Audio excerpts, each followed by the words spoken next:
How to create overlays and textures in Photoleap. First of all, open the Photoleap app and wait for it to fully load. Next, tap on Edit Photo from the top toolbar and select the image you want to edit from your gallery. Or tap the camera icon at the top right to capture a new photo. Once your image opens in the editing workspace, tap on the Add option from the bottom toolbar.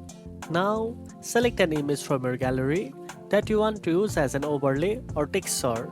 This can be a transparent PNG, a pattern, or any texture image.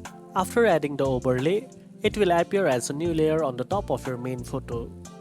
You can use your fingers to move, resize, and position the overlay or texture exactly where you want it. Once you are happy with the look and placement, tap the check mark to apply the changes. Finally, tap the save icon at the top right corner to save or share your edited photo. And that's it. Now you know how to create overlays and textures in Photoleap. If you found this video helpful, don't forget to like, share, and subscribe for more editing tips. Thanks for watching, and I'll see you in the next one.